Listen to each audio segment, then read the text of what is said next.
তৃতীয় বিশ্বযুদ্ধ শুরু হলে কোথায় গেলে সবচেয়ে বেশি নিরাপদ থাকবেন চলুন জেনে নেই।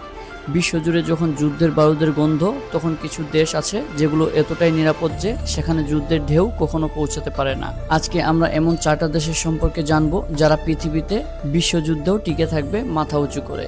সুইজারল্যান্ড, এই দেশটা যুদ্ধের দুনিয়ায় একবারে সাইলেন্ট প্লেয়ার।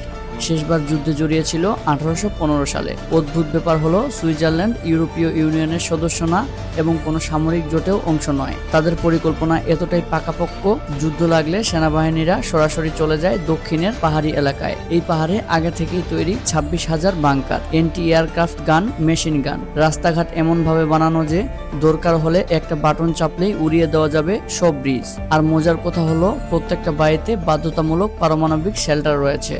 পুরো দেশের জন্য 100% শেল্টার ক্যাপাসিটি রয়েছে। এমনকি যদি বাইরের দেশ থেকে আরো 14% মানুষ আশ্রয় নিতে আসে তবুও জায়গা হবে। ফিজি, অস্ট্রেলিয়া থেকে প্রায় 1700 মাইল দূরে দক্ষিণ প্রশান্ত মহাসাগরে ভাসছে ছোট্ট দেশ ফিজি। এর আসল সুরক্ষা আসে এর ভৌগোলিক বিচ্ছিন্নতা থেকে। এটি এতটাই দূরে যে এশিয়া, আমেরিকা, ইউরোপ বা আফ্রিকার কোনো যুদ্ধের প্রভাব এখানে পৌঁছানো কঠিন। এটি প্রশান্ত মহাসাগরের সবচেয়ে উন্নত দ্বীপ। না আছে তেল, না আছে গ্যাস, না আছে কোনো কৌশলগত গুরুত্ব, তাই কেউ এদের দিকে তাকায় না। সেনাবাহিনীর সংখ্যা মাত্র 6000। তবে ফিজির আছে চাষযোগ্য বিশাল জমি ও অফুরন্ত সামুদ্রিক সম্পদ, তাই খাদ্য সমস্যা হওয়ার সম্ভাবনা খুবই কম। নিউজিল্যান্ড, ফিজি থেকে কিছুটা দূরে দক্ষিণে অবস্থিত শান্তিপূর্ণ দেশ নিউজিল্যান্ড। গ্লোবাল পিস ইন্ডেক্স অনুযায়ী এটি বিশ্বের সবচেয়ে শান্তিপূর্ণ দেশগুলোর একটি এবং সুখের দিক থেকে শীর্ষ দেশে রয়েছে। ভৌগোলিকভাবে এতটাই দূরে, যুদ্ধের কেন্দ্র থেকে কেউ চাইলেও এদের ছুঁতে পারবে না সহজে।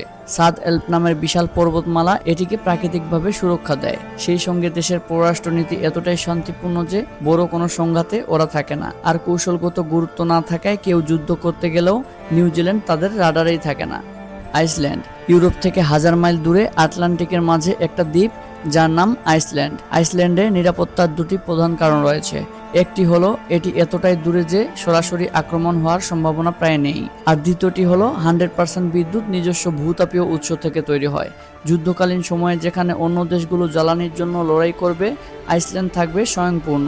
এছাড়া প্রতি বর্গ কিলোমিটারে মানুষ বসবাস করে মাত্র 8 জন, অর্থাৎ যুদ্ধের সময় প্রচুর মানুষ আশ্রয় নেওয়া সম্ভব। পরিশেষে বলতে চাই, আমরা আশা করি পৃথিবী দ্বিতীয় বিশ্বযুদ্ধের মতো ভুল আর করবে না, যেখানে লক্ষ লক্ষ মানুষ প্রাণ হারিয়েছে, সম্পদ ধ্বংস হয়েছে, বিনিময়ে কিছুই পাওয়া যায়নি। কিন্তু বর্তমান পরিস্থিতি যেন বলছে অন্য কিছু।